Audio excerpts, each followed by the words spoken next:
gently. A happy Christmas to all of you at home. We wish you a Merry Christmas. We wish you a Merry Christmas. Merry Christmas. I just want to say thank you and wish you all a happy Christmas and many, many happy New Years.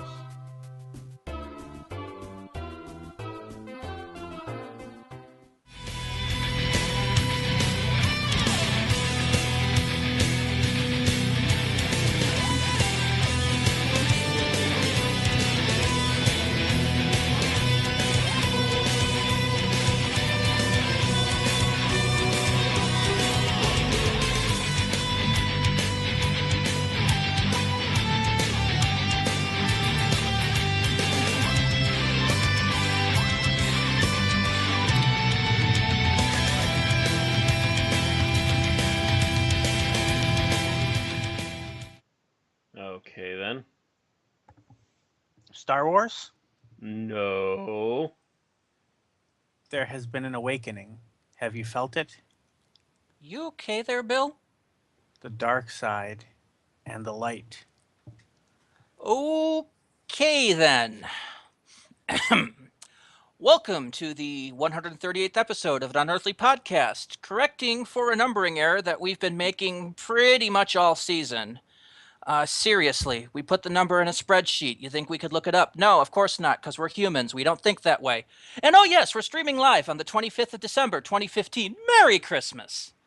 I'm Randy Ronson McCulloch, and with me is Mad Matt Winchell, I have a heart. Tim the Enchanter Sheridan, Hello. and Bill Man in Black Sylvia, whom I'm assuming has come back from his Force Awakens flashback. You with us again, Bill? Chewie, we're home. Nope. Okay, then. I guess Bill will be joining us later when he comes to his senses. Erin Romeo Moon Burke is not with us this evening, as she is enjoying the holiday with family up north, where the internet is scarce and BBC America is even scarcer. Tonight, we're discussing the 2015 Christmas special, The Husbands of River Song, written by Stephen Moffat. So, how was everybody's Christmas? So. Restful. Restful. Nothing I'm at my horrible brother's happened. house right now. What was that, Tim? I'm at my brother's house right now. My Christmas present was finally getting my grades through that I've been checking every day for a week and finding out that I got better than I actually thought that I had done the work for. Well, Which is good. Aaron left at 7:30 this morning. I got up shortly thereafter, played Mad Max on PS4 for a couple hours, opened presents, went back to bed, got up, went to see Force Awakens at the IMAX, came back here, watched the special, and here I am. So pretty much a non-holiday holiday, with little holiday pieces thrown in. How about you, Matt? My sister, my brother-in-law, and my nephew came over. My father behaved himself. He's been having weird manic moments here and there for some reason. Who doesn't? But yeah, I think it's mostly the stress of the season, you know. But things ran smoothly. They even were playing a game of what's called Rotten Apples. It's essentially a light version of Cards Against Humanity. So it's kind of like the concept of apples to assholes, but not fully. Not fully, no. It does not fully commit. Like, the worst thing I heard was something about Catwoman. Okay. And there's lots of references to be made there. But that aside, so I got a headset, not with a microphone attached to it, just a regular speaker headset. And then found out the cord is only 4 feet long, which means I need twice as much cord yet. Yeah. So I had to spend another $4 ordering off of Amazon Christmas Eve in order to make the extension, which I will not have until possibly the 30th.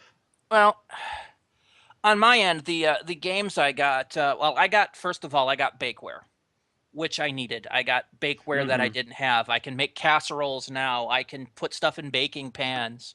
I could make brownies if I wanted. I'm kind of happy about that. And I got a roasting pan so I can actually cook the ham properly. for the dinner I'm actually making on Sunday instead of tonight. Ah. Tonight I had leftover curry from the night before. Oh. But the two games I got, Mad Max for PS4 and Assassin's Creed, were actually Christmas presents to myself, which I ordered with a Amazon gift card I didn't know I had. And they were supposed to come on Monday, and they came yesterday, so that was kind of a Christmas present from FedEx. Oh. Here's your mail. Otherwise, other than the headset, I got a T-shirt with Yoda that says the size does not matter. And I got a couple ornaments, the usual Hallmark series my mother gets for us. I inherited one of them, which is a truck line from my now deceased grandfather. And the other one is a football line, which I could, for the most part, care less about. Otherwise, my sister handmade a 8-bit heart from Legend of Zelda as a blanket. Nice. I prefer the 8-bit hearts as cookies. Because then you Yes, get to but eat to them the keep, because but it's to your the keep, reward for committing murder. do the cookies keep you warm at night? No, they don't. They did last night for me. And if you have enough cookies, they keep you warm at night. Go, Matter of fact, eat up. It's your reward for committing murder. I get to keep warm for having committed murder. So how about you, Tim? What did you get? Well, I got 2 Star Wars T-shirts. One with Yoda with the Santa hat that says Silent Night, Jedi Knight. Okay. And the other one with Darth Vader with the Santa hat and 2 stormtroopers, and he's saying, I find your lack of cheer disturbing. Wow. Holiday Star Wars. Been doing it since the late 70s, but still. And I To also much people's chagrin, mostly George's Although chagrin. some people deny that. Some people like George Lucas claim it started after that. And I also got a Star Wars toothbrush and toothpaste set that came with a batterized toothbrush, a bottle of mouthwash, and some toothpaste, all with the Star Wars logos on it. Oh. I'm not sure what they're trying to say to me. So who didn't get any Star Wars merchandise for Christmas? I mean, That's no one. one of the things I got was an AMC Theater gift card in advance that I used to buy myself a ticket to Star Wars. So technically, it's a gift. No, because Aaron's aunt gave me a talking plush R2-D2. Oh God. And a decorative wall mural for somewhere in the house, which we have not yet decided. I want to make a comment about how many lines he just had there, but I feel like that would be a plot spoiler. I don't know. I just pushed the thing once, so. No, I mean if the comment I was going to make about it. Okay. About comparing that number of lines to the number of lines. You've already made it, so you might as well make that statement, Bill. He said R2 said more there than he said in the entire movie. I'm pretty sure that's what you were going to say. Yes, but yeah, now that it's out, yes. You were hinting at it so strongly, we might as well have just gotten it out of the closet, Bill. So let's go ahead and move ahead to our news here, because I think we all listed what we got for Christmas. Erin's, of course, not here, so we'll hear from her when she gets back from the Northwoods. I also got several video games, but that's another side. So did I. We'll talk about that later. Let's start our news. As usual, all our news, unless stated otherwise, is from DoctorWhoNews.net. And actually, Tim, you're starting off this time. Okay, so we have our birthdays. Jacqueline Hill, who played Barbara, would have been 86 on December 17th, but she died from cancer in 1993, and she is missed. Matthew Waterhouse, who played Adric, turned 54 on December 19th. John Levine, is it Levine or Levine? Levine, I believe you said it right. Levine, who played Sergeant Benton, turned 74 on Christmas Eve, December 24th. And Georgia Moffat, Jenny from The Doctor's Daughter, who is Peter Davison's daughter and David Tennant's wife, turns 31 today. I think she might be Georgia Tennant now, or Moffat Tennant. One of the Her two. stage name is still Moffat. Oh, okay. Happy birthday, Georgia. Happy birthday, John. And happy birthday, I think Matthew. I've seen it written all three ways within the past year, so I'm. Her legal name is Georgia Moffat Tennant. Her stage name, her theater guild card still says Georgia Moffat. And her kids have, I think, three different last names: Quite possible. Tennant, Moffat, and McDonald. Well, because But no David Davison, Tennant was originally because David Davison McDonald. is a stage name. Yeah. So is Tennant. The Davison name technically never existed, so it is not carried on. Yeah.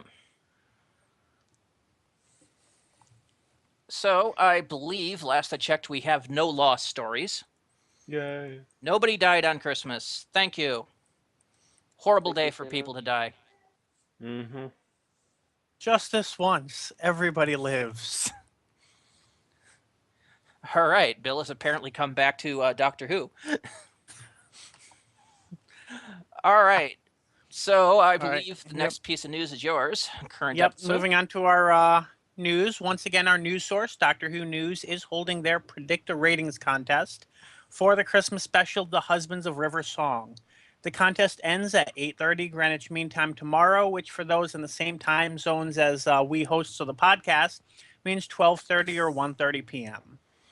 To enter this worldwide competition to win a copy of The Husbands of River Song and the complete 9th series on Blu-ray, send an email to comp-ratings@drwhonews.net with your prediction for the final 7-day rating of The Husbands of River Song on BBC television to the nearest 10,000 viewers. In the email, include your name, email address, country of origin, and your tiebreaker prediction of the ratings for the BBC Three Boxing Day repeat of the episode. You know, something's a little off with that. Last I checked, the complete 9th series was going last Christmas to The Husbands of River Song. So isn't getting The Husbands of River Song and the complete 9th series kind of redundant? It would seem that way now that you say that, yeah. Yeah, I think... I didn't reopen the article because I had that written down. I want to see how exactly they worded that because it might have been misleading. Well, if you didn't have it open now, it's going to take a while. The site's moving slowly today. So. Yes, it's getting hammered. We have no real previous episodes or, of course, upcoming episodes news because the season's over, people. We're not going to be seeing new episodes until August at the earliest. Yeah, we're probably going to see companion casting news before we see episode news. Although we might be getting news for Class sometime within the next month or two. That's true. Mm-hmm. So, moving on to events. There are no events. Slow season. Gotta hate it. Plus, there is some video news. BBC Worldwide has given the release date for Doctor Who, the complete 9th series box set. Ranging from the 2014 Christmas special, The Last Christmas, through all of Series 9, and up to the 2015 Christmas special, The Husbands of River Song, which I just mentioned. It also contains special commentary tracks for Under the Lake, Before the Flood, The Woman Who Lived, and Sleep No More. All 8 Doctor Who extras from this series, 6 short documentaries, deleted scenes, and convention footage hosted by Will Wheaton. Oh. In the UK, the set is due out on 7 March, and on the US on the 5th of April. It will retail in the UK for £55 approximately Blu-ray, £50 DVD. And in the US for around $90 Blu-ray, $80 DVD. You know, comparatively... Pretty much the same price. That's actually not much of a markup for importing, if any. Yeah. At most $5, if that. Yeah, that's actually good. Because that's one of the things they always said was the reason that Doctor Who classic serial DVDs were so expensive was the import costs. Looking that up, we'll see if we can figure out what was going on with the contest. But go ahead and continue on with the news, Tim. Alrighty. So, Candy Jar Books has released a new free short story written by Tom Dexter for Christmas. Haley Cox, Senior Publishing Coordinator at Candy Jar Books, says Lethbridge Stewart has had a great 2015. We were pleasantly surprised by all the positive feedback we received and felt that we should give something back to the fans for the holidays. This story is just for them. Lethbridge Stewart, The Fright Before Christmas, can be downloaded as a PDF from candyjar.co.uk/books/moonblink.html. So All right. apparently things have gone well for that series, which is nice to Yeah. hear. Yep. And they're giving out a freebie. That's always nice. Good for the Mhm. good for the Brigadier. Free stuff is nice. All right. Right. Let's move on to our Big Finish news because that's literally all the regular Doctor Who news we have right Right. now. So as we move on to Big Finish news, I do want to mention I did pick up and listen to the War Doctor box set today. So I'll be giving some brief thoughts on that later. No spoilers, but just some thoughts. As for the news itself, in celebration of Christmas, Big Finish has started a series of sales titled The 12 Days of Big Finishmas. For the duration of the event, the Doctor Who Super Subscription, a 42-month subscription of monthly range titles, lasting until the end of the current license in 2020, is available on BigFinish.com. In addition to that, for today and tomorrow, the Quadriga Stoin trilogy, featuring the 50th anniversary story, The Beginning, and Mary Tam Remembrance story, Luna Romana, are available for download for $2.99 only. As somebody who paid regular subscription price for the trilogy, I highly recommend picking it up for the sale price. Speaking of sales, I did not provide the link to this for our team because it's just something I happened to come across. But Humble Bundle, actually, at least not in the news, I didn't. I think I might have mentioned it in chat. But Humble Bundle is actually doing a Doctor Who bundle as well, which has 11 days to completion. So that'll pretty much last the same amount of time, which is pretty much a variety of different Big Finish stories from different lines. So it's pretty good if you're looking to pick up cheap download copies of Big Finish stories. But not good if you're broke at the moment. And let's face it, the Christmas season's here. Who isn't broke right now? All right. As for releases that are out now, we have the latest Short Trips download, Black Dog, written by Dale Smith and read by Louise Jameson, better known as Leela of the Seventeen. To dream of the Black Dog is to die in terror within the week. The Doctor thinks it nothing but mindless superstition, but then Leela dreams the dream. Kind of. So I guess it's the Ring in dream form. The Black Dog thing, I remember hearing about it in Harry Potter because that was kind of a big thing about Sirius Black. His form was a big black dog, and when Harry saw it, he thought he was seeing the grim death. That's right. And come to think of it, there was also a companion chronicle about seeing a certain thing in a dream, and if you saw it, that meant that you were going to die soon. So this seems to be an oft-used theme. It's becoming also a out meme. now. This one actually was announced as being released tomorrow, and then once The Husbands of River Song aired in the United Kingdom, this became announced as available for early download. This is The Diary of River Song, which longtime listeners may recall as a box set of 4 stories starring River Song. Included in the announcement is a trailer which is very reminiscent of the overblown, arrogant river that we tend to recognize from Stephen Moffat's writing, as well as a few clips of the 8th Doctor in direct dialogue with her. For the time being, this set is on sale for $30 CD or $20 download. All right. And yes, that actually caught us by surprise. That was originally in our coming soon announcements, and actually we had to make that correction like an hour prior to broadcast. Yeah. We also do have some coming soon information. The first one is Doom Coalition 2, which is continuing the trend of River Song news. The trailer for March's Doom Coalition 2 is out now. Doom Coalition 2 is the latest set featuring the 8th Doctor, continuing the story of the 11 from Doom Coalition. There are some clips of River Song on this trailer as well, although her voice seems to be rather different from either the TV series or the A Diary of River Song trailer. Yeah, she seems to be very somber. I mean, even at the end of the trailer, she says, "Hello, sweetie," but she doesn't say it in that smug Right. air. She says she's almost depressed. And then coming in March in the Doctor Who main range, the Fifth Doctor, Nyssa, and Tegan star in the Peterloo Massacre by Paul McGarrs.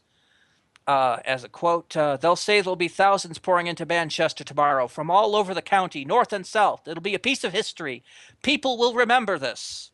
Lost in the smog of the Industrial Revolution, the TARDIS crashes 4 miles south of Manchester in the grounds of Hurley Hall, a grand mansion belonging to a local factory owner, a proudly self-made man. But while Hurley dreams of growing richer, still on the wealth of secret knowledge locked up in the Doctor's time and space machine, his servants hope only for a day's pay for a fair day's work. His young maid, Kathy, for instance, whom Nyssa learns is looking forward to joining the working people's march to St. Peter's Field in the heart of the city. There'll be speeches and banners and music. It'll be like one big jamboree. Or so she thinks. For the city's establishment has called in their own private militia to control the crowd. One of the darkest days in Manchester's history is about to unfold. And the Doctor, Nyssa, and Tegan are right in the thick of it. I've got to say, it's really surreal to me looking at this one because the star is named Peter and the title is the Peterloo, and it just feels weird to me. Maybe it's just me. What, you thinking of Peter's Lou when you're seeing this? No, I'm just like, I see Peter Davison, the Peterloo Massacre, and it's just, I don't know. Peter and Lou? I don't know. Peter Pooh. Okay. Also coming out is the Companion Chronicles, The Mountless Dead. Big Finish has announced that recording is now complete on the first story of the upcoming second Doctor collection of Companion Chronicles stories. Coming in June of 2016, The Mouthless Dead, written by John Pritchard, features Jamie, Ben, and Polly. The TARDIS arrives in 1920 England in a wintry dusk beside a railway line. The station nearby appears deserted, but there are figures watching from the shadows, all of them waiting for a dead man's train. Wow, that actually sounds a little bit like that first bit in the Sixth Doctor, the final story. A little bit, yeah. Just a bit. And that's all the news we have.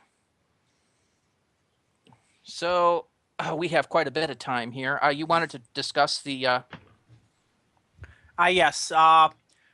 Today I picked up, downloaded, I'm waiting, for, of course, for the box set to come in the mail later on, but I've downloaded the War Doctor Volume 1, Only the Monstrous, and listened to actually all 3 stories. I didn't think I was going to get to all 3 in one day, but I did. It's essentially a 3-part serial. There is a recurring character that is only in these 3 stories that appears in all 3 of them. So it is linked in that way. It's very interesting. Some good humor. There are some things that feel as if Stephen Moffat wrote them, but not in a bad way, but as in some of the themes that were discussed during, such as Day of the Doctor, or even some of the more recent stories regarding the Doctor as a person are kind of touched on here. He's a bit moody, which is where actually a good amount of the humor comes from, at least as far as I'm concerned. His gruff, angry comments tended to have me cracking up, so some good humor, at least in my opinion, in this story. Would probably... Well, I don't want to give a final rating because we may review it down the line, but I would give it a thumbs up. All right. So as long as the ongoing companion does not start all dialogue with "Hello, sweetie," I'm... Dang it. Well, that's good to hear. I might pick up some of that later when I actually have money. Since we've got nothing else and we still have more time to burn, we can also spend some time here discussing, of course, the major geek elephant that's in the room, and that's Star Wars. Alvin and the Chipmunks. Oh. Hell no! I think there are actually a couple people that actually watched that, but I doubt it was opening weekend. They were probably alone in the theaters if they were, because everybody and their uncle was crammed into the next theaters watching Star Wars. I think Point and Star, our two major cinemas on the Madison West Side, each had like 6 or 7 theaters showing Star Wars around the clock, and it was still impossible to get tickets for the first week. We managed to on Tuesday, Aaron and myself, barely. We had to go to a much later showing than we planned, and we got these two off to one side, and the only other things that were available were the orchestra pit seats, the actual floor of the theater. Right. And then I went today, this afternoon, and the theater, and this is the IMAX theater, max capacity 390 some, packed to the gills. Yeah, our theater didn't sell out of every showing, but the IMAX, it sold out of every showing except for 2 a.m., which might be partially due to the fact that this theater never does showings later than 11 p.m. So just the fact that there was a 2 a.m. showing itself was shocking. So the theater was probably about 80 to 90% full. I had someone sitting on one side of me and an empty seat to the other. So it wasn't, as jam packed as a sold out seating would be, but if it was probably no more than 10% of the theater open for that 2 a.m. showing.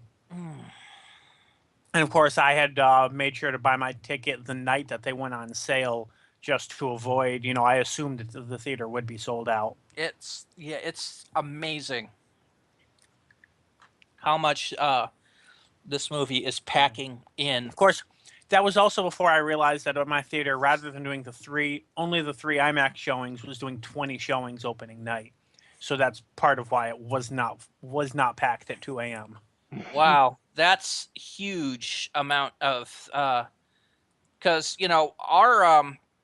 our theaters here have like 15, 12 to 15 screens max. Mm-hmm. So they couldn't do 20 showings at once. I mean,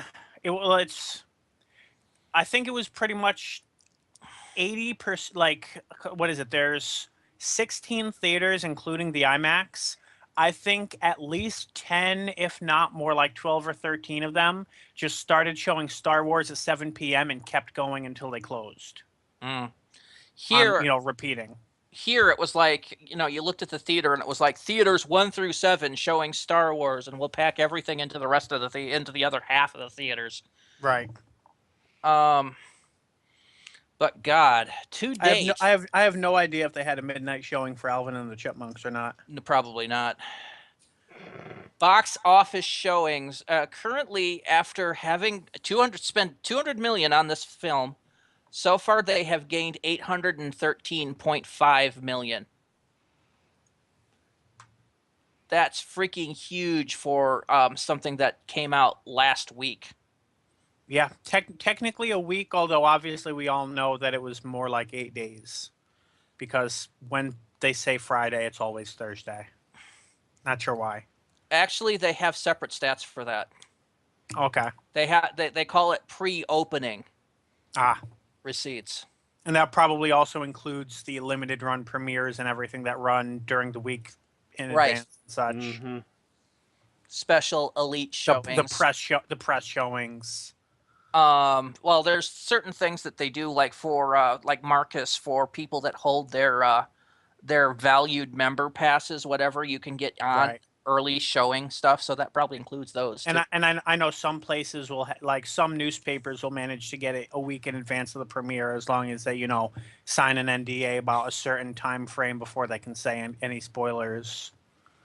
So opening weekend, this gained almost $250 million. That's just the opening weekend. It's broken almost every box office record. JJ's using it to go Christmas shopping. What's he gonna buy? An island? Okay. So, what are your opinions? Buy Star Wars merch, of course. What is your opinion of it, Bill? Without spoilers, since Matt has not seen it and won't see it until the middle of next month. Well, first off, there's the obvious comparisons to the various trilogies. It's probably not a shock to anybody that it does not exceed any of the original trilogy, but it is pretty good.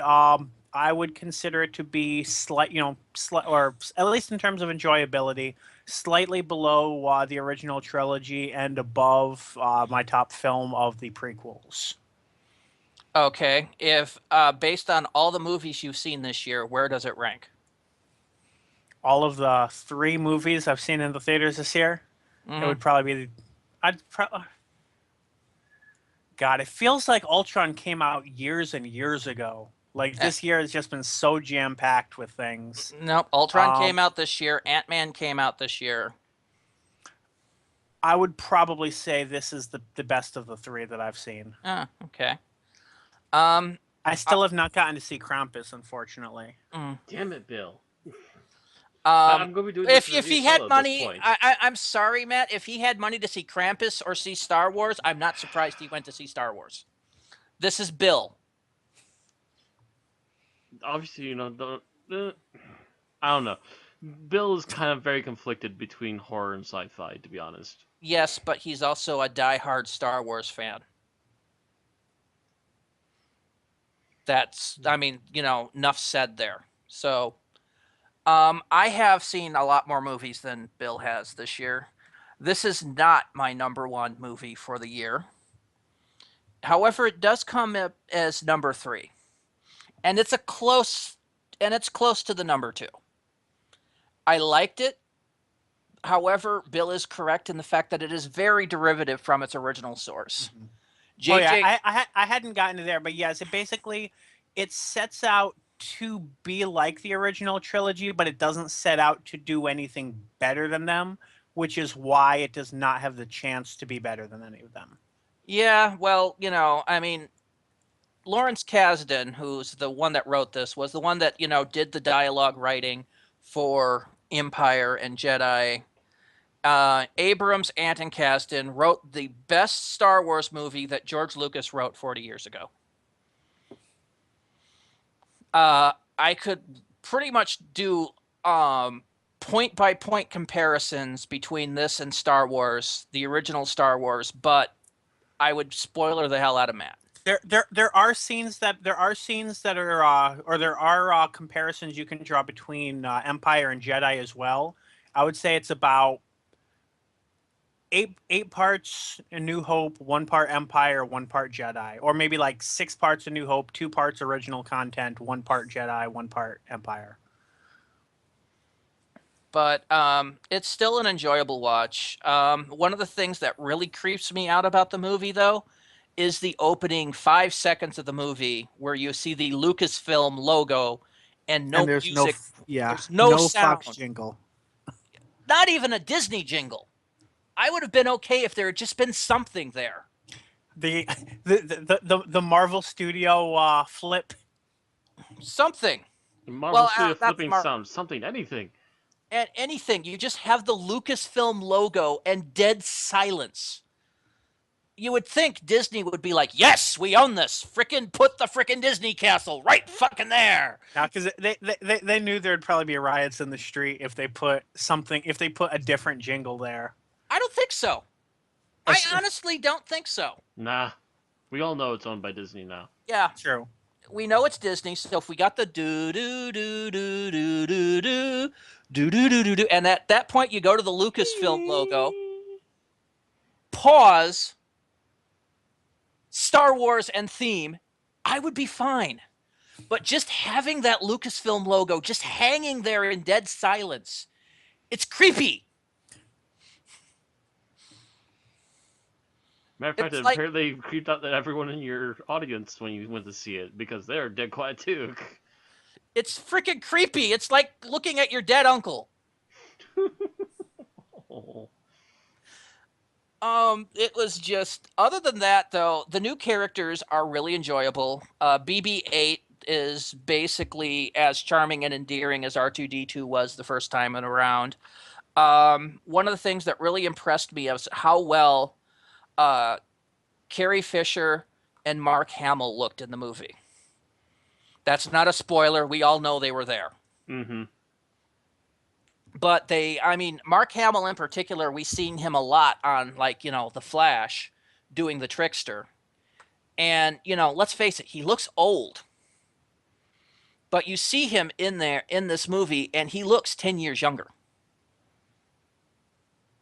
He looks like he's 10 years younger than he looks when you see him on The Flash. And Carrie Fisher, who was looking like a wreck, looking like a train wreck about 15 years ago, maybe 20, has really looks good. You can tell by looking at her that it's Carrie Fisher. That you see her, it's like, oh yeah, it's Leia. She doesn't sound like Leia because apparently all those years of excess has damaged her vocal cords. So she sounds a little old. I've actually since April I've gotten so used to hearing Carrie Fisher's voice that didn't even register to me. But yeah, you're kind of right. Harrison Ford does great. He puts on He does a great Harrison Ford impression. Well, yeah, he puts on the role of Han Solo like one does put on an old dusty coat. Because Harrison Ford's Han Solo is the same as Harrison Ford's Indiana Jones. They're basically both facets of his personality. Have anybody seen Harrison Ford ever play a role that he doesn't play like this? The last time he played Indy, to be honest. I honestly have He was not really seen kinda, any of his non-sci-fi, non-fantasy movies. Yeah, I was wondering if I haven't seen Air Force One, which is the other thing he's best known for. I've seen Patriot Games, but I saw it years ago, so I honestly can't remember what he was like in that. Like I'm sure he wasn't a lovable rogue in Air Force One, but well, he's freaking playing CIA agent Jack Ryan in Patriot Games. Yeah. That's not really a rogue. He's a CIA agent. He wasn't really a rogue in The Fugitive. Oh, yeah. I haven't seen The Fugitive either. Yeah. Yeah, he doesn't... CIA agent, so that's basically what? American James Bond? So apparently that particular role, that's basically his lovable rogue personality. And like I said, he basically just came onto the set, dusted off Han Solo, and pretty much became... I mean, I still think he was even more Harrison Ford than that, because like how Han Solo is a little more emotive, whereas Harrison Ford is like, oh yeah, there might have been something not terrible about that. Well, another thing is that's kind of some of what we were saying. I don't want to spoil. I don't want to say any details about why I say that, but that's kind of how he was. One of the things that I noticed that was different between the old Star Wars and this, and that I liked, was the dialogue. The patter. See, I'm going to actually disagree there, at least if we're thinking about the same areas, because one of the first things I noticed in the movie was that the new guys were talking in certain scenes to the point of actually dispelling the drama. They were Star-Lording it as far as I there were, well, mind you, there were a few writing gaffes I picked up on in the second watching that I hadn't picked up before. And it wasn't just done by the new characters. That was actual writing gaffes. Abrams refers to something as somebody has been something for years. And if you remember Star Wars, they've never actually used the term year previously. It was either seasons or generations. And because it's kind of hard to have a definitive year on a galactic basis. Exactly. Mm-hmm. So I didn't pick up on that the first time, and then I picked up on it the second time and went, yeah, but there's other points where somebody says something and then somebody responds. But no, what I was talking about is there is a space battle scene fairly early on. That's not a major spoiler. But the characters talking to each other and feeding off each other felt modern. It felt, well, for lack of a better term, it felt post-Buffy. See, I mean, and that was. I mean, that might be a little bit of rose-colored glasses there, but that's what kind of what bothered me, because that it kind of like everything else sets up this retro 70s 80s movies tone, and I love 70s and 80s movies, and then they're talking like a 2010s movie, and I'm like, I don't like it. Well, you got to remember the thing about the 70s, 80s movies was the original trilogy was done in the 70s and 80s. Yeah, So it makes sense that this one is. but the writers also, at least one of the writers was writing in the 70s and 80s. Yeah, but still, I think Kasdan's major contribution was he was making sure that the characters of Han, Leia, and Chewie were correct. Well, less so Chewie, but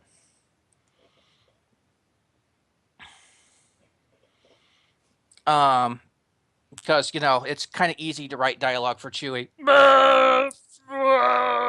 And, Hey, as long as he's not getting crushed by a moon, I'm fine with whatever they do with Chewie. I don't think they've given Chewie the range of dialogue that Star Trek, as an easy example, gives their alien languages. Well, yeah, I mean, I'm pretty sure the script dialogue is Chewie bellows, Chewie roars. Right. That's pretty much it. I've noticed that also a lot with aliens and Star Wars video games, where they'll just pick an alien-sounding phrase, which is sometimes just a foreign language with an English accent, and then just repeat it and hope you don't realize that it's the same phrase on repeat.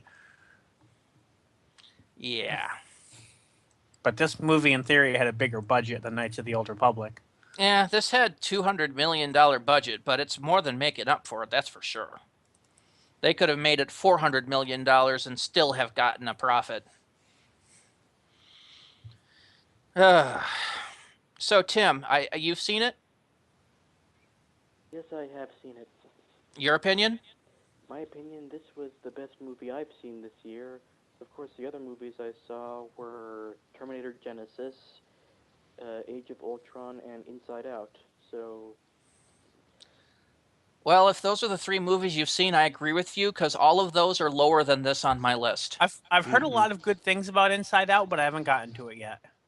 It's all right from what I hear. It's a pretty solid movie, but it's not like fantastic. I've heard the science behind it is very good. Well, for me, my best movie, if you guys recall, it would take you would have to do a absolutely perfect movie to beat out of the top spot. Because my favorite movie this year was Fury Road. Yeah. And that's still my number one movie for this year. The number two movie that this comes close to is Ant-Man. Which I will admit has some technical flaws, and some physics flaws, but the physics flaws you blame solely on Marvel Comics, not the movie. Yeah, it's hokey science. Right. Hokey Marvel science. What do you expect? And the fact that they've taken this comic booky weak character and turned it into such a movie that you're grinning throughout, just kind of, that gave it bonus points to keep it in that number 2 spot. By the way, did you see that he was actually in the trailer for the next Yes, Captain America? I did. Yep. Yes, I did. That was awesome. The next Captain America movie is going to be amazing. I'm hoping so. It's either going to be amazing or it's going to be Ultron and too bogged down in continuity to actually rate up there. And that's why Ultron is down at number 6 on my list, by the way. Is it was so bogged down it wasn't quite as fun as, the previous movies. And I mean, and that's something, a similarity between Ultron and Force Awakens is I feel like they're both doing more of a job to set up what's coming than to stand out on their own. Okay. Trailers that I saw for this, I saw the trailer for the next Star Trek movie. I did as well. I can't say too much about it as far as whether it's going to be good or not based on the trailer. When I was at Point, I saw the trailer for the upcoming X-Men Apocalypse movie, and the pictures we saw of Apocalypse that we were making fun of a few months ago must have been early shots, because the Apocalypse shown in the trailer looked a lot better. It was probably before, especially it was before any post, CGI and such was added. One thing about the Star Trek trailer is a lot. I don't think we've discussed this on air yet. Is that a lot of people involved in the making of it have come out and specifically said they don't like the way the trailer was put together, because it basically focused on the generic crap action bits of the movie and ignored any Star Trek bits of the movie, which apparently do exist, just aren't in the trailer. Well, I'll wait and pass judgment. Yeah. Yeah, that's what I'm hearing too. But I definitely, if I had to just go off of this trailer, I would not be at all interested in this. But I yeah. will still gonna go see it. I will go see it because it's Star Trek, and Yeah. I mean that of course was. I may not go see it 6 times like I did for the original 2009 Star Trek movie. I only saw Into Darkness once. Yard. I don't think I've ever seen a movie in theaters more than once. Yeah. Well, pretty mind much. you, I was still living with my mother at the time, and it was she would come home and was just like, "You want to go see Star Trek again?" And I'm like, "Yeah." And then I'd talk to Bob. It's like, "I'm going to go see Star Trek again. You want to come with me?" Yeah. Because I loved that first Star Trek movie. You know, all the gaffes aside, it just made me feel good. Into Darkness, Aaron and I saw it and were disappointed. And I'm hoping this one's less disappointing because I don't know. Abrams is a Star Wars guy and he's moved on to Star Wars. Bless his heart. Mm-hmm. So it looks like more or less. Speaking of which, I don't think there was a lens flare problem. I don't remember any. I don't remember any lens flare problems either. I recall from the trailer there's a scene or two with a little bit of it, but they don't go bonkers Betty like they did with Star Trek. You don't need sunglasses to see the movie unless you're Yeah. of course seeing it in 3D and you need the 3D shades. I was gonna say they made me watch it with sunglasses and IMAX, but yeah. Okay, and let me touch on that briefly. 3D versus non-3D. The 3D is done more or less subtly in the movie. There are a few scenes that it comes out at you, but it's not really over the top. On a side note, I saw the trailer for the Warcraft movie, and I will not be seeing that in 3D.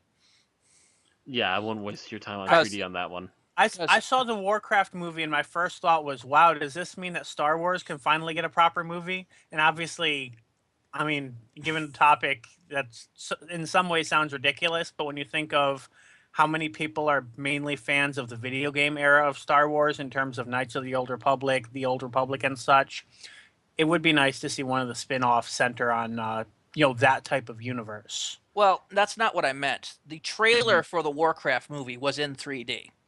So I was able to tell what kind of 3D it's in, and it's in bad 3D. It's in the part where you've got the screen, and then everything's in the front, and they've got pointy things coming at your face. Bad 3D. It's Friday the 13th 3D. Whereas with Star Wars, the 3D, you will see, X-Wings and TIE fighters flying. They're not flying at your face. They're flying side camera, etc. The problem with that is, and now that you say that, other than the fact that I needed the glasses because otherwise a 3D movie is blurry without the 3D glasses, I didn't notice the 3D, and that's something that happens a lot to me with that sort of 3D. I noticed it in a few places. I never see it. I noticed it in a few places. It didn't have the glorious 3D effects that James Cameron's Avatar had. Say what you will about the movie, the 3D on Avatar was glorious, where it helped provide a sense of depth. Instead of that, they had the camera, and then you had stuff behind it, so the movie felt deeper, like you were looking into it. Whereas, most people do this short 3D effect, which you can take or leave the 3D on this one. You can see it in places, but it's not intrusive enough that you're going to notice it. It's not intrusive, but it's also not exactly overwhelmingly going to help it either. No. For me, watching James Cameron's Avatar would be very hard for me to watch it without 3D because I know that sense of depth would be lost. This one, I could watch it regular and I could watch it in 3D. In fact, I have. Music is done very well. That's not quite as epic as previous Star Wars tracks, but give it time, it'll probably grow on you. I will say there were definitely scenes where if John Williams, had not scored this, it would have been a completely different movie. For instance, one of the returning characters, they came on and then their theme started playing, and that just made the scene for me. Yes. Mm-hmm.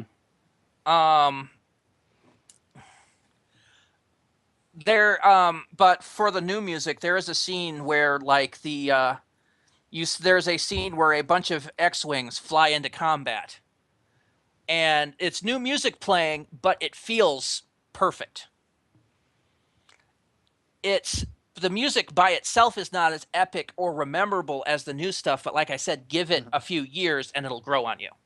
And that's also, I think, partially what I was saying about that I don't think this film had the ambition to surpass the original trilogy. I think it only had the ambition to live up to it, to be Star Wars rather than to be Star Wars plus X. And which maybe is what that they can do next. and maybe Right, and now that they've set up this new setting and these new characters, that's what they can do with their empire. To yeah. use them figuratively. At the same time, though, that might be where Lucas stopped up the drain with the prequels.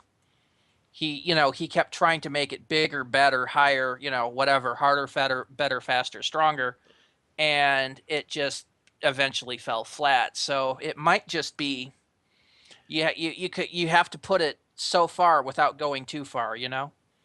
Oh yeah, I agree without going too far, but I mean in terms of it just I don't know, it feels like the movie came in with the idea of okay, here's the bar and we're not going to try to make a better movie than this bar. We're trying to hit as close to this bar as we can. We're not going to jump over the flagpole. We're just trying to reach the flagpole, get the points, scroll down and walk into the castle. Yeah, but in my opinion, like I said, I like this movie, but it's no Fury Road. Speaking of which, I have to make the decision on whether to use the rest of my gift card money to buy Fury Road or wait till I have even more money and buy the entire Mad Max anthology on Blu-ray. Decisions. Speaking of If Christmas, if you know it's possible, I would always lean toward the box set. Yeah, the difference is though I can buy Fury Road for $20. The anthology's $80. yeah. Speaking of Christmas money, I'm also going to be saving up the Christmas cash I'm getting plus a little bit extra in hopes of getting that graphics card. Didn't get one for Christmas, huh? Did not get one for Christmas, but as I previously stated, I didn't really get that much to begin with. Mother is going to be giving me the rest of it along with hopefully allowance next week. Okay. Plus, I got an additional 25 from my grandmother, so I should have a nice little cushion to pay you guys for helping with Bill's gift. Which Bill is using. Which Bill is using, and it's fantastic, by the way. And it's not you guys, it's paying me back. Well, you and Yes, Aaron are thank the ones you all that for ordered that it. because I don't think a chance to say that came up when we were discussing it. Yeah. No, it's I took the brunt of it because Aaron paid for it by giving me a discount on my my normal monthly expenses, and then I just made the order, and I'll just wait for you to give me your portion of it. Yeah, when I see you next. I'll write you up a check when I see you on the 9th. Okay. On the 9th, the entirety of GeekCon is going to go see Star Wars, by the way. Which is the main reason why we can do this. First of all, we can plan ahead and make sure that Fred has free time. We can also make sure that Mikey's ready. And all three of us can go on a huge trip over to the convention to see the movie in mass and then Actually, trek all the way back. It's going to be at Point, so. Oh, yeah. I know it's going to be at Point. Also, do we have any... I'll talk to about that later, actually. Never mind. Okay. But yeah, I'm debating it, but it'll either be a check or I'll have actual $20 cash to hand you. Whichever. We'll deal with it later. It's 5-2, and that's the point that we move on to our 5-minute challenge. Alrighty. So, 5-minute challenge for this in a nutshell. Anybody volunteers? It's a summary of The Force Awakens? No. Oh. God damn it, Bill. And it's not me. No, it's summary for the Husbands of River Song. Anybody? Didn't you do the last one, I think? I might have, but I can do it again. Matt did the last one. Actually, no, yeah, that's right. I did do the last one. That was the 8-minute challenge. Yes, that's right. 8-minute challenge, and I managed to get it a minute or two under. All right. It looks like it's going to be me then. So, Matt, go ahead and pull the stopwatch up. It's ready. All right. I'm ready when you are. All right. Start in 3, 2, 1, go. Okay, it's Christmas on a planet that's not Earth, but a human colony world. We see a crashed spaceship, and then zooming into town, we see the TARDIS, which looks to be in a rather non-Christmassy mood, as it does say solicitors will be argued with. Somebody knocks on the door after trying to find a location and sees the doctor, asking if he's the surgeon. The doctor is like, close enough. There's a medical emergency, and the doctor follows, rather bemused, in which he comes to the flying saucer, in which he discovers is occupied by River Song, who doesn't recognize him since he's regenerated. She claims to need help fixing her husband, which alarms the doctor a bit, who comes in. Her husband happens to be this head in a large robotic body by the name of King Hydroflax, and he has trauma to the head. The trauma happens to be a rather valuable diamond, and after witnessing River cuddling up to him for about 5 minutes, she takes him in the back room and explains that she needs the diamond removed because that's what she wants. Said she didn't marry him, she married the diamond. The doctor becomes relatively alarmed that River is willing to kill this guy to get the diamond. River seems to wave it off because he's a bad man anyway, and has killed hundreds, if not millions, of people. Unfortunately, he hears this, or the king hears this when he sneaks in, though how he can with that body, I don't know, and says, if you're planning to cut off my head, why didn't you just ask, and removes his head. Which seems to be a tactically bad decision, as they swipe the head and stuff it in a bag after a little bit of threatening shenanigans. The body, unfortunately, operates on its own. River then contacts somebody we hadn't heard of before called Ramon, and they teleport out, leaving the body there. The body then grabs another head and proceeds to go after River and the doctor. They meet up with Ramon, who apparently also claims to be River's husband. The doctor by this point is completely bewildered, and they go off to find the TARDIS.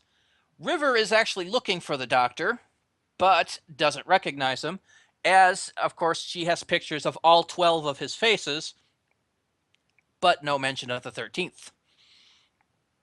The doctor, given this point, decides to play along as the innocent bystander, as River steals his TARDIS,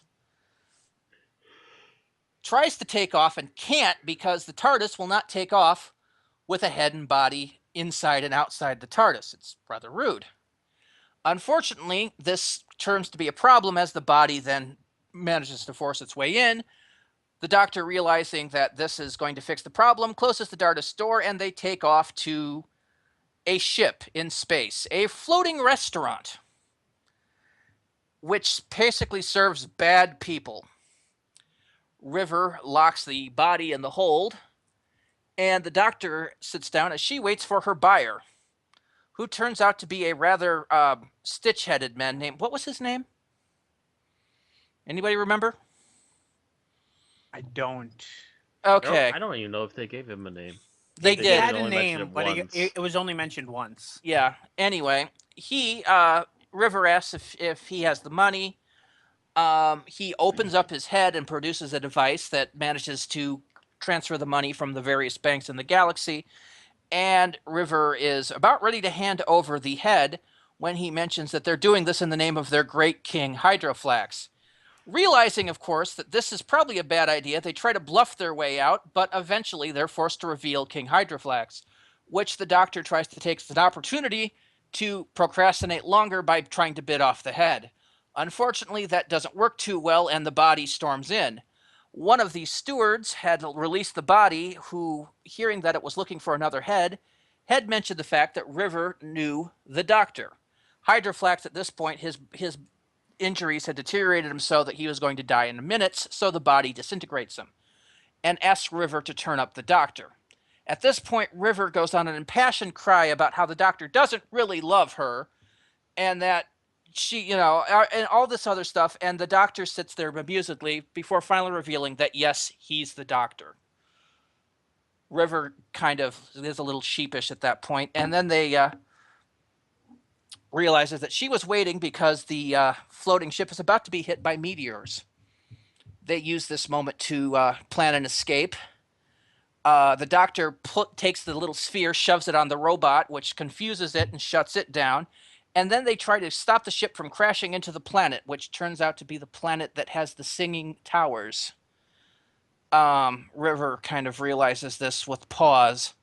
The Doctor tries to send her to the TARDIS, but she makes the TARDIS materialize right in the control room. They argue for a bit, and realizing that it's futile, they disappear in the TARDIS while the ship crashes to the ground, knocking River unconscious. The Doctor comes out and finds a rescue worker clearing up the debris. He suggests that it might be best if he bakes a restaurant there and gives him the diamond. Which then he gets back in the TARDIS, travels forward a few years, makes reservations, travels forward a few more years, gets a new suit, and takes River to see the Singing Towers. River realizes that this is going to be the last time that they're together, and they share an emotional moment. The end. Ooh. You did that in roughly 6 minutes and 5 seconds. Extra long episode. Oh well. So, all right. So, good. What did we like about this episode? And since this is, yep, it's you, Matt, we figured. What did I like about this episode? I'm a visual guy, so I go to the effects and the costumes immediately. Effects and the costumes were spotless in this one. I had not a visual complaint anywhere. As a matter of fact, the costuming was really good in this one, come to think of it. They had a lot of aliens that they added into this one. Yeah. A lot more than we've usually had. A couple of them I've never seen before. Yeah, that's true. I think they were all new. I don't remember seeing any returning faces. At least not up close. So that was kind of interesting. Lots of nice Just new kind visuals. of interesting. You would kind of think, especially considering the reuse of aliens a couple of episodes ago, that we would see, a Centauran, a Cyberman, a Dalek. Something, especially on a spaceship full of assholes. Yeah. But then again, having a Dalek on board would be problematic at best because they would immediately recognize the Doctor and go into kill mode. That, and they don't really mingle with anything that's not Dalek, and same with the Cybermen, I guess. A Dalek doesn't really go on a cruise, yeah. But it would be nice. It would have been nice to have, even though they're not really well liked, it would have been nice to have like a couple of Slovene or something. Yeah, Slovene or two in the background would have been nice. Touch. Yeah. As long as they kept their you just see them in the body back functions to themselves. Yeah, as long as you just see them out of the costume. Farting. I'm talking about the actual Slovene costume. Yeah, like the actual big green giant monsters in the background talking with somebody. All right, Bill, what did you like? I would say I like the consistency. Usually when Stephen Moffat tackles an episode with the sort of content of this, dealing with the companions leaving and death and such, he tends to be very inconsistent with the messages from one episode to another, whereas this feels like it followed very naturally from the series 9 closers in terms of the Doctor actually having learned a lesson from those. It does not move smoothly, though, if you follow River Song's timeline into the Series 4 Silence of the Library, where she was pretty clueless that she was about to die. No, she seemed to know pretty well that she was about to die. And she was ready for it at the end of that. Yes, but when she goes to invite... she's in this acting like the Doctor. She's never going to see him again, and then sends him a message with the next time. So right. Well, there is the fact that she's whole. Well, I'm expecting you to change this. And even when the Doctor talks about things being inevitable, he usually he usually succeeds. So I think she's just doing a Clara and assuming that he's going to fix it until that last minute when he didn't. Well, actually, he kind of fixes it, but only sort of. Yeah. But yeah, at the same time, and that's another reason why the Doctor knows he can't, is he's just went through this with Clara and it didn't end well. Mm-hmm. So he's Since we're talking about River's timeline, if you were to go 2 episodes farther in her own timeline to Name of the Doctor, this episode makes that even more invalid because this says that this event that we knew about since the 10th Doctor era was always going to happen with the 12th Doctor, meaning that he was never, ever, ever supposed to die on Trenzalore. does kind of the entire Trenzalore storyline, Moffat's entire Trenzalore storyline, is one of the biggest load of Dingo's kidneys he's ever shoveled us. Pretty much. It makes no sense before or after. And I actually called his ass on it as he was writing it. So I'm feeling a little self-justified and smug here. But let's move on. Tim, what did you like about the episode? I really liked the interplay between the Doctor and River. I thought the chemistry between Peter Capaldi and Alex Kingston was very good. I think it was even better than River and the 11th Doctor interplay. To some degree, I have to agree with that. But then again, I think this is also the best written we've seen River in this series in a long time. Boy, that's just going to take me to my point. The thing I like about this episode is this is going to be the last River Song episode. There can't be any more. Well, unless we're dealing with Ghost River. You know, the river in the machine. It could be that, or I mean, unless for some reason, like, you know how they're doing the 8th Doctor, where the Doctor in theory isn't going to remember. Well, if they do it so that River doesn't remember, but then that would just be contrived. It really would be, but this was a missing portion because way back there she recalled this thing about the Doctor taking her to see this, and now he's done it. Yep. So it's done. Episode, case closed. We're done. He built a restaurant so that it would happen. Yes, he did. How bemused that poor rescue worker must have been. Remember, restaurant. So I'm going to assume that guy that built the restaurant put some money aside so that the Doctor's bill would be paid for when he got there, because otherwise, who paid for the meal? I mean, I don't know if they ate, but who paid for the table? Who knows? He had the little orb for a while. He might have borrowed a little bit of money. You never know. All right, things you didn't like about the episode, Matt. Things I didn't like. I have to call I have to call on the fact that they called too many bluffs. Like we mentioned, the robot sneaking into the room. There's the fact that these guys who are looking to buy this diamond from River are apparently a group of people that still worship the same guy, despite the fact that he apparently disappeared at some point because he traveled in the TARDIS. Well, I don't know. We don't know how far later that was at the timeline. A lot of this just feels way too coincidental and just way too strung along at some points.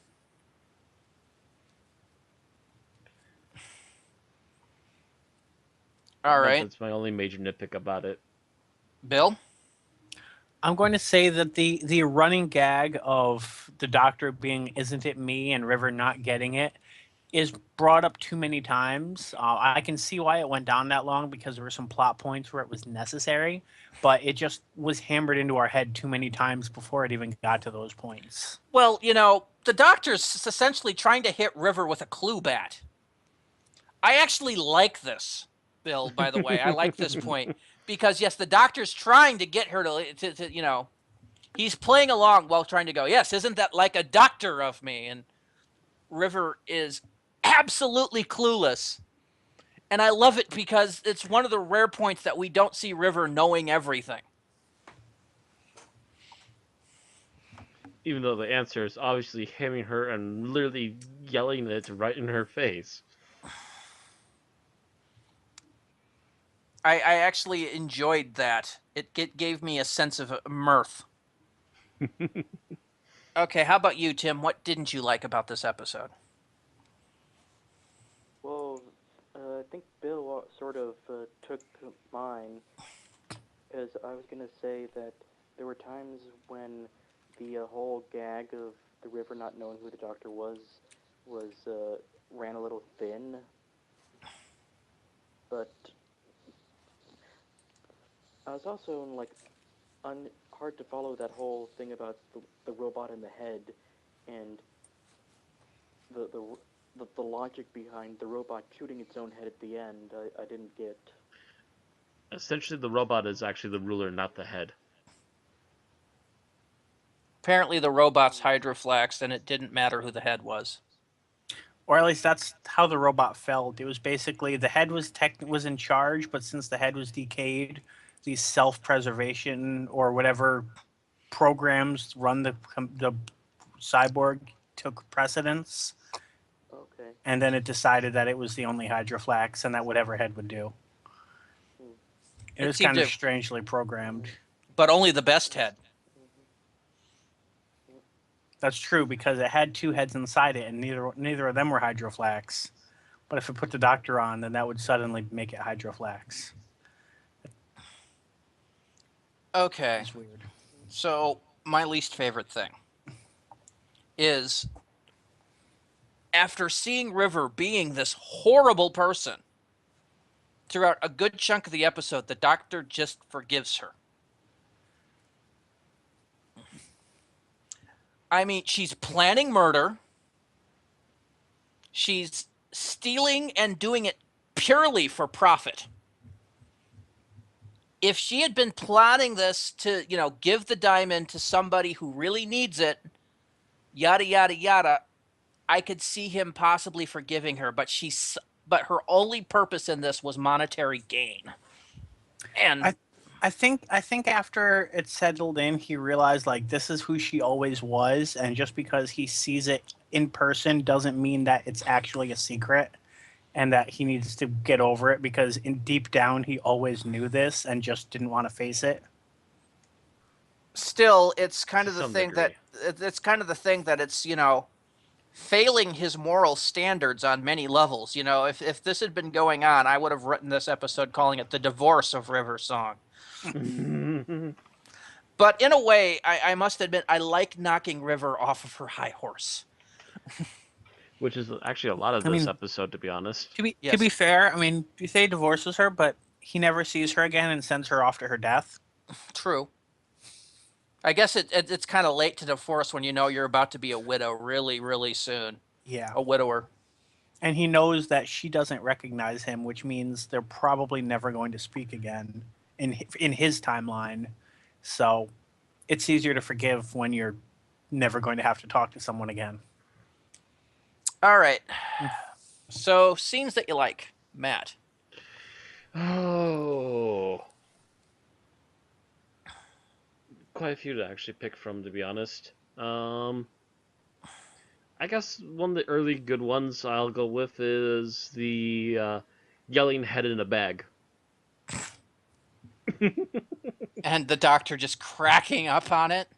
You'll see my superiority now. Unzip this bag. And just watching the doctor have a laugh because this psychotic Nimrod, who is so superior, can't even fight himself out of a velvet bag. I kind of got the impression, like, I felt like that would have been a perfect scene, like, in a different story, it would have been a perfect scene for Strax. It just felt like a very Centauran thing to do. You're trapped in a handbag, but all you can do is yell. It worked good here. It worked fine for this. All right, Bill, your favorite scene. I'm going to go with the scene where River gives the speech and then realizes what the hell has been going on this entire Damn it, episode. Bill! I knew Randy was going to go for that. God damn it, Bill! She's like, there's no way he'd be stupid enough to be in it with me. And then she looks at him, and the pin drops. At that point, as the doctor, I would have just gone, hello. With Well, that he doctor did say hello, wave. sweetie. Yes, I know, Yeah. but that, hello, I'm the doctor look with that hand wave that he Or does. even if he really wanted her to get it, he would have said something. I'm Scottish now. Scots are cool. Hello, River. I have eyebrows now. Eyebrows are cool. But then she might be tempted to shoot off his eyebrows.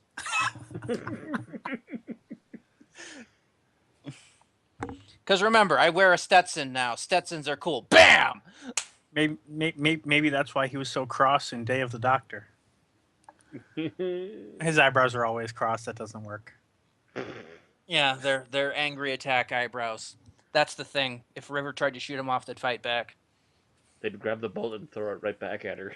Okay, Tim, what's your favorite scene? My favorite scene is the one where the Doctor has to pretend to be seeing the TARDIS for the first time. Like, oh my god, my entire conception of Euclidean geometry has been changed. And then he says, I've always wanted to hear that done right. Like, finally, it's my go.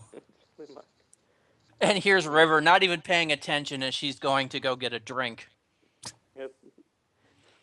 It was the entire counterpoint to that. Because, the Doctor always smiles and nods for that part, and here's River not caring. Depends if it's an emergency situation, he pawns them off on the companion. If he has a spare companion to pawn them off. Yeah. Otherwise, he smiles and nods and flips a lever. All right. Well, Bill took my favorite.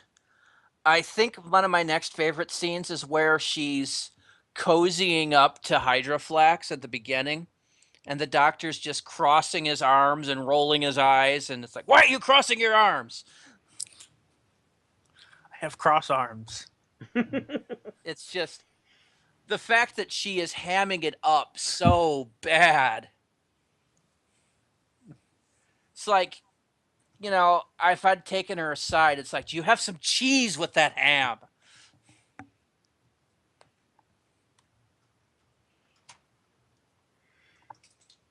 Yar. All right, so what's your least favorite scene? Ooh. Yeah, that's a hard one. This is actually fairly good.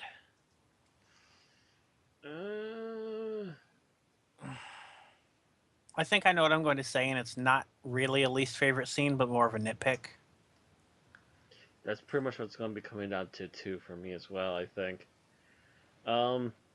Just trying to slim it down to where I want to go. So, actually, here's a good nitpick, and it contains all in one scene, more or less.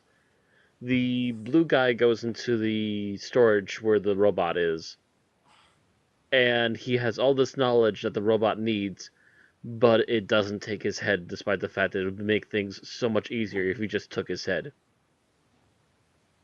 Why? Because he You're saying the blue guy server that turned guy? code on River.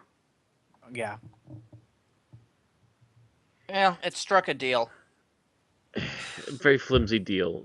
Maybe Again, it would maybe save time and pressure, and possibly maybe it can only even... keep 3 heads on it, and the extras go directly to the box. Don't put me in the bag! Don't put me in the bag! And yes, I just made a Pokemon joke. All right. So, Bill, your least favorite scene? I feel like when they were talking about the Doctor, someone should have turned around and been like, well, we've known you were the Doctor since you got on here. We scanned you and we didn't say anything because you have more planets and lives down as under your name than anybody else on this ship. Actually, I agree with you on that, although I would have said, yes, we know you're the Doctor. We scanned you when you were here, but we didn't say anything because we didn't want to piss you off. Like I just felt like he with that description, like he would fit, or they could have asked him and be like, well, what planet have you destroyed? And he would be like, well, Skaro for starters, Gallifrey, because that was undone. In theory, yeah, but in theory they don't know that. In theory, they don't know for sure, and it Yeah. seems to be gone. So Right.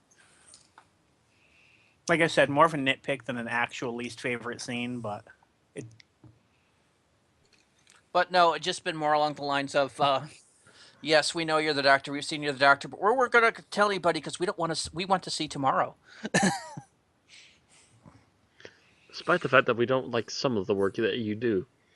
All right. So Tim, your least favorite scene. I didn't really have a least favorite scene, but I can have a nitpick as well, in that I was half expecting that rescue worker to when he's given the diamond, the doctor says, "Remember, restaurant," and to him just put the diamond in his pocket and says, "Yeah, of course I'll build a restaurant," and then run away really fast. And so the doctor has to come back and like do like this Ghost of Christmas Past thing and say, "I told you to build a restaurant." Like, yes, I'm building a restaurant right now. Like that just seemed like a missed opportunity. Yeah, but that would have dragged the special on longer than they wanted. yeah. Mhm. Besides, that takes us closer to a Christmas Carol territory, and we've already been there, No, but if and we if he don't at want to least, go there again. I mean, if anything, I would have added an extra 3-minute scene where he's basically like, "Oh, and I'm a time traveler, so if you don't do what I say, I'll know about it and take the money back." Okay, so my least favorite scene is at the very ending where they're sitting down at the table and where River's coming into the table and there's Ramon in the biosuit. And what's his face is now the AI. It bothered me because yeah, he really shouldn't have been able to survive that crash even with the robot suit, and the one guy becoming the AI makes no fundamental I don't think he sense. became the AI. I think the point was that he said he was off duty. I think the idea was just that both heads were in there and one gets lowered and one gets raised. And then the one that's lowered just sits inside, chilling Yes, but inside the suit. I'm not sure because when he was talking, the suit was lighting up like it did when it talked. Mhm. So I actually think he became the AI somehow. Either way, it was kind of stupid. It was kind of a pointless add-on. Instead, I would have loved to have seen the guy that had been the rescue worker sitting them down at my treat. Right. Thank you for this idea. For this idea, Doctor. The restaurant's doing lovely business. Exactly. And the doctor sitting down going, "I'll take my cut later." Yeah, it would have been nice to see him transformed from, just a dirty rescue suit to, being in a fancy tux or something. Yes, space tux. But having Ramon and them there seemed like, hey, look, we've made sure these characters didn't die for no other reason. Speaking of space, I forget what it was, but somebody I think it might have been a Star Wars conversation, and somebody was like space something, and I was about to reply to them like, people, people don't actually do that, Clara.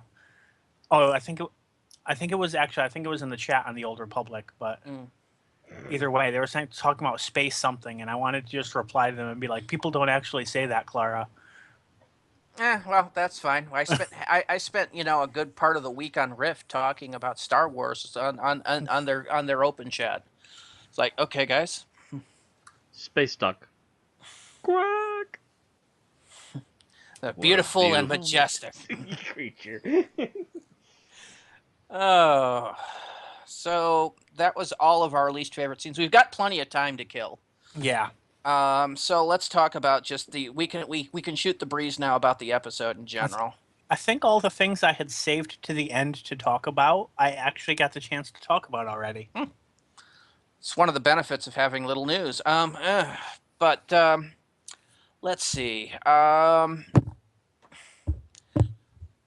This episode, this is probably one of the better episodes again, and this is weird for me saying because it has River's song in it. But I wasn't gnashing my teeth at River's song for the entire episode. I actually was not expecting to enjoy this episode just from what we saw of River. Mm-hmm. But then, as I watched, I'm like, you know what? It's not that bad. Or not bad at all, even. I loved how it went from campy and cartoony to serious, then back to campy, then serious. Right. I thought I had a chance of liking this from the trailer because I watched the trailer. It's like, okay, they're not taking this episode seriously. I can dig that. But they did it with just the right amount of seriousness that it worked. It was because like I said, it went from serious to silly, and when it was silly, they were silly. When it was serious, they were serious. I am wondering if the explanation of why she didn't want anyone to say her name ended up on the cutting room floor. Like, I'm guessing it's because of what she was about to do, but you would think that, like, if she was already, like, the queen, that her name would have been a matter of public record for the people watching. One thing I wanted to also bring up: the TARDIS apparently can decide to put random things on the Doctor when it feels like he's in too bad of a mood. Yeah, it was trying to put in. He was trying to instill some Christmas cheer. Which reminds me, actually, that might have been foreshadowing for something else I was wondering. If River was wearing holographic clothes the entire time. Because they came in a spray bottle. It was either nanites or holograms. I wouldn't think they'd need to have the spray if it was hologram, so I'm thinking it was nanites. Most likely, I'm thinking she would push a button, and her clothes would change if it was holograms. Like, I would not put it past River to wear holographic clothes and be naked underneath. Like, that would not shock me. I would think of it more for Jack Harkness. Yeah. Jack Harkness would do that because he's Jack Harkness. The thing is, Jack Harkness. See, with Jack's anatomy, there'd be something that might, tip people off if that were the case. If they stood too close. Jack, stop poking me. Yeah. Is that a laser gun, or are you just happy to see me? You would have to think about that, Bill. But back to the point, the antlers that jingled on his head, and he literally walks out the door, and the first thing you hear from the Doctor is there something on my head? And then you just hear him go back inside after getting his answer of yes, and he starts berating the TARDIS. Yes. That was actually great. No, I would have loved to have seen Captain Jack cameo in this too. Just because we haven't seen him in a while. Mm-hmm. And if I wanted somebody to ever be a companion along with River Song, I would have loved to have seen River and Jack feed off each other. Possibly literally. But by the way, just since we have time to talk about it, I have a feeling that I don't know if you'd call, not quite the season finale, but the second the second to last episode of The Flash, based on the script, I have a feeling that she had a cameo written, and then they took it out when they found out she had to go film a Christmas special. Quite possible. Because they did reference her character. Yep. It's quite possible that they did, because I'm filming Doctor Who. It's like, film Doctor Who! Worry about everything that you need to do for the show later. They need you, John? No, they don't need me. Okay, you're in there. Barrowman's sitting there like, Postman, did you forget somebody? Did I have an invitation to this filming? I would love to see an episode of The Flash or Arrow or something. Actually, I think it would be Arrow, where for whatever reason, Laurel's mother and Malcolm are in the same room together. Just one of those bits like in the old Gene Roddenberry's Andromeda, where they had the guy that played Aeolus in a bit, and they're, kind of what the fucking each other. Looking like, do I know you? No, I don't think so.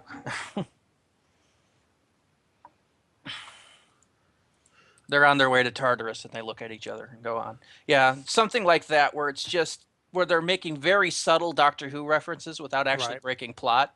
Yeah. Which does remind me, it is entirely possible, based on casting news and the way the story's going, that we might have Mark Hamill and David Tennant playing off of each other in an episode of Ninja Turtles next season. So that would be That would be extremely kind of interesting if that happens. Yes, very.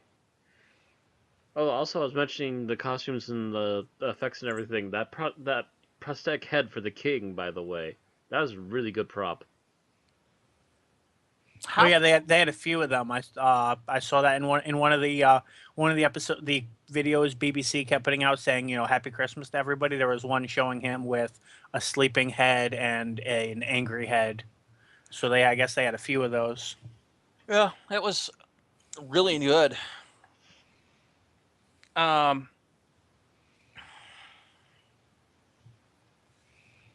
actually seeing the actor holding up one of the heads alongside him, and you really can't tell the difference between the two.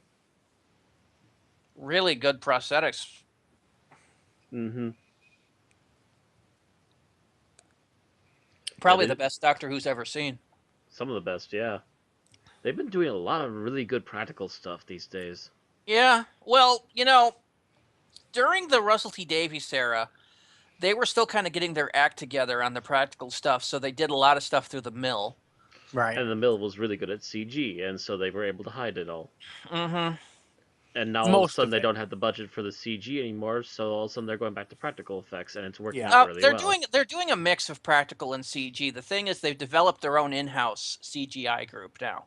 That's finally reaching the point that they can be competent at times. Yeah, they do. They do tend to run to the mill for a few things. Mm-hmm. But it's becoming less and less as they keep going to the BBC special effects. It almost feels like a harkening back to the old days where it was, you know, where everything was done by the BBC special effects and the Radiophonic Workshop. I miss the Radiophonic Workshop. Except the BBC special effects team isn't a bunch of guys with a box of tinfoil. Yeah, true. We got this thing called bubble it's wrap. nice to see them doing it in-house. I would love to see the BBC Radiophonic Workshop headed by Murray Gold. The second Doctor being chased across the screen by the seventh Doctor. I'm an Anton. Ooh. Still, it's just nice to start seeing, you know, some of the stuff going back so that the BBC is being self-sufficient. And really the reason that they've been able to do that, by the way, is Doctor Who. I mean, the international sales for Doctor Who, it's still their number one international. Yeah, if they don't start throwing some money into it, it's going to start sinking. No, that's not what I'm saying. Visually, at least. I'm saying that they've been able to develop all these in-house studios and everything because of the amount of money that they make by selling Doctor Who internationally. Mm-hmm. They've been able to set that back and going, yeah, let's rebuild our special effects department, our practical effects department, our CGI department, and that way it can all go back into the show and we can pump out a higher quality. That's the way you do business. That's the proper way to do business. So, when are we going to see a Doctor Who Lego game? Technically, there is one, but you don't want to pay for it. Dimensions does not count. Why is that? Because that's Lego Dimensions. I want a standalone Lego Doctor Who game. I don't know if they're doing those anymore. And that's not the BBC's doing, that's whoever does the Lego games. If they're not going to do solo stuff anymore and they're just going to do only Dimensions, they're going to miss a lot of money. I'm not saying that they're being smart. I'm just saying that's kind of the way that it seems to be going. Because there was never Lego Back to the Future either. As a game. Yeah, we're waiting on that too. And Lego Ghostbusters. Mm-hmm. And instead it's all being folded into Dimensions. And I'm suspecting all future stuff for the stuff that used to have standalones is being folded into Dimensions. You want your Lego Star Wars? It's in Dimensions. Well, then, at the very least, what they need to do is do what Infinity has done. And which is? And what Infinity has done is they released the huge amount of basic stuff that was out at the time as one huge game for PC. And then every time they make, like, almost yearly, they'll release a huge DLC pack with all the stuff they've added on that year. That makes me wonder if Lego Star Wars is going to continue to be a thing. What do you mean? Well, Disney owns the rights to... Right. Disney owns the rights to Star Wars now. Disney goes through Infinity, not through Lego. So when Lego's current Star Wars license expires, will Disney actually negotiate with Lego, or are they going to say, no, we're just going to come out with stuff for Infinity now? I'm hoping they'll do the former, but business, the way Disney's been trying to swipe up all the Marvel contracts, I'm not sure if that's the case or not.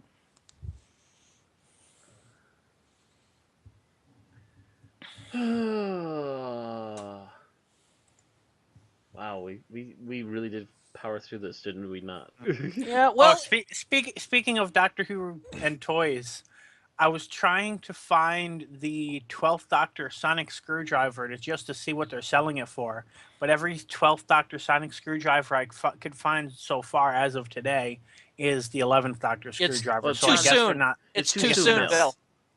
Too Bill, you soon. need to They're not leave. selling that You need toy to wait yet. at least another half a year, Bill, before that new version will come out.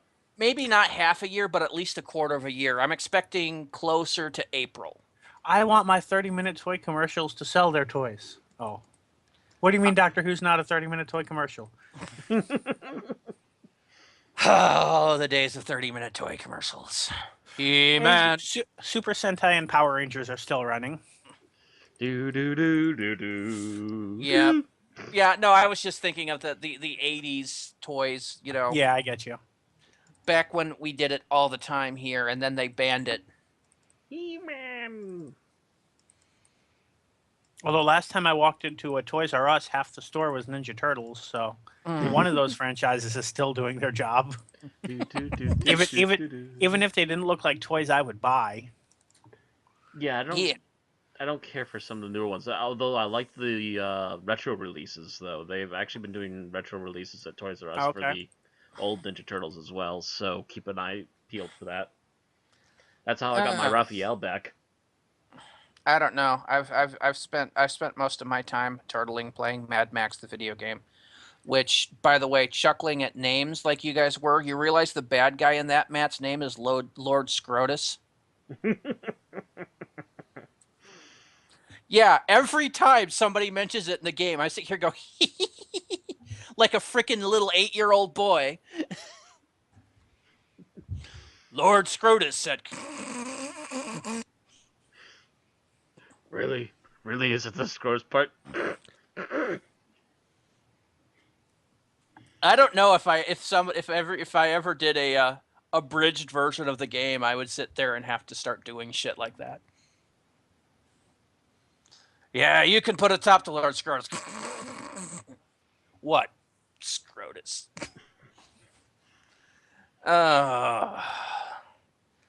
All right, why don't we go ahead and move on to our final thoughts? Final thoughts. As we're running out of things to talk about. Yeah, we're officially out of Who things. If I'm bringing up Lord Scrotus, it's time to go to final thoughts. New podcast rule.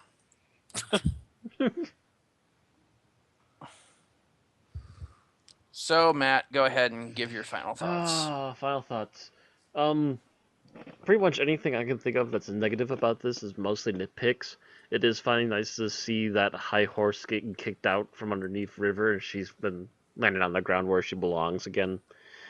Even if it is a final episode, it's at least a decent send-off to finally stop this. And while I understand the 10th and 11th nitpicks about bringing back River, I understand it from the point of Moffat where he's trying to close this book. Yeah, I actually agree with you on that. That's actually good that they're this needed to be done and they did it. So yes. Aside from that, very competent effects work, both on screen and digitally made. No major nitpicks, although I could see through an effect or two here or there, but that's to be expected.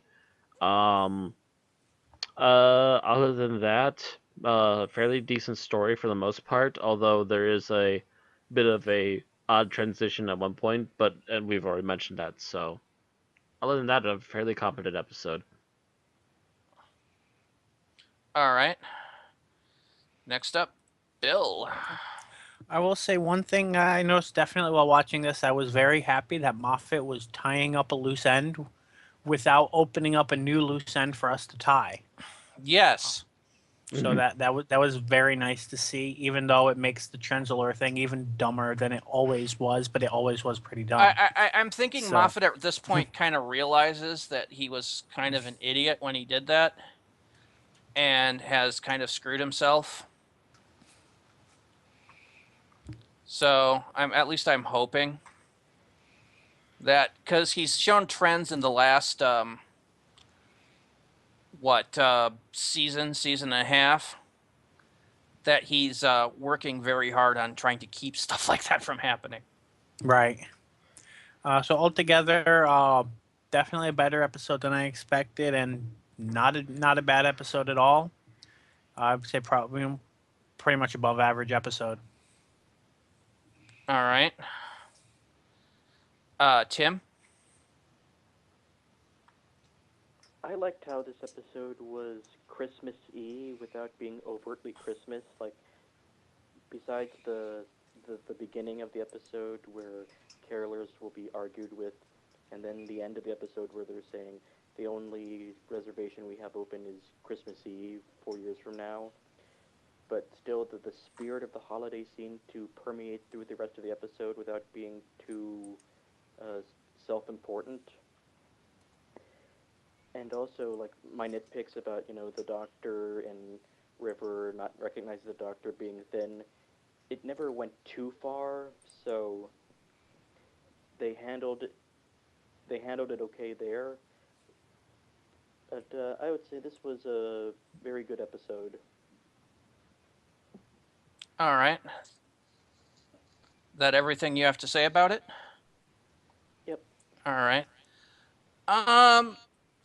I surprisingly enjoyed this episode. I was not sure. I was hoping I would like it when I saw the ads, but I really did. Everything that I was worried would be over the top was kind of put on its head, and it was really enjoyable. It was funny where it was supposed to be funny. It was serious when it should have been serious. And anything I wouldn't like was minor. Acting was good. Moffat seemed to be on his game. I don't know if he's, learned a lesson. Maybe he's found himself an editor. I don't know. But whatever he's doing, he needs to keep it up. I may actually reverse my decision of wanting to see him gone. But we shall see about that. But for now, well done, Moffat. Well done. And now, the ratings. Matt. The second Christmas special that didn't finally suck for Moffat. So that's 2 in a row for you, Moffat. I'll give this a flat 4. Flat 4? Mm-hmm. All right. Bill. I'm thinking I didn't have enough complaints to actually put it at a 4, so I'm kind of thinking a 4.5 for this one. 4.5. Tim. I'm going to say this was good enough to be a 4.5, but not good enough to be a 5. So 4.5. All right. And also, I will give this a 4.5. I really enjoyed it. I laughed. So Matt being the critical lowbie here, and with Erin not giving a score tonight because she's not here, that gives us an average score of 4.375. Which will put this... Data. Sort. Gotta love the sorting. 4.375 will sort out to... Well, first of all, it becomes a 4.4 on this. Number 19 on our ranks currently of Doctor Who episodes. On par with The 11th Hour, Rise of the Cybermen, Age of Steel, Face the Raven, and Destiny of the Doctor, Smoke and Mirrors.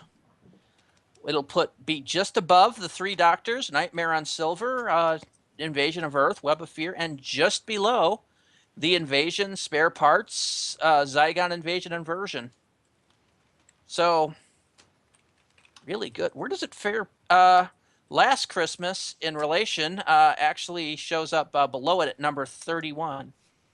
So, good job, Moffat. A gradual improvement. Keep it up, Moffat. We might not want to kick you in the dick as much. Yeah. We'll still have to give you a swift blow for the first couple seasons in the middle there. A series, you still deserve one for Series 6. And at least a half one for Series 7. Mostly for the Trenzalore shit. And then Series 8, was fairly good. Series 9, you've done an excellent job. Except for Gaddis. Yeah, you need to do something about Gaddis. He's kind of... Either you need to stop editing his work, or he needs to figure out what he's trying to do. Yeah, because he's bringing down the lineup now.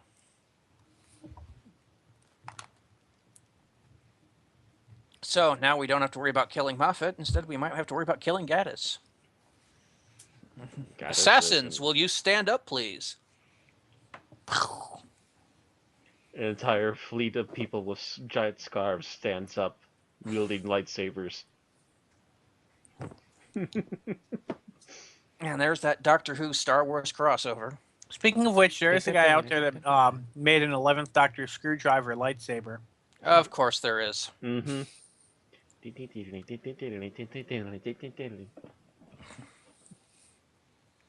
All right, so that wraps us up for tonight. If you enjoy listening to us, please go ahead and like the video on YouTube and subscribe on twitch.tv, youtube.com, and mixcloud.com. You can also follow and like for news and updates on Facebook and Twitter. And if you want to support us and help us go on, you can head on over to patreon.com/unearthlypodcast. And of course, don't forget to join us next week as we head back to the 70s to take a look at The Curse of Peladon, starring John Pertwee and written by Brian Hales. Dear. I should say John Pertwee and Katie Manning. Belushi and Nikito, away! Alrighty, good night, everyone. Merry Christmas. Are you wishing me a good night? Are you demanding that the night be good? Or are you saying that it is a night to be good on? Yes. All of the above.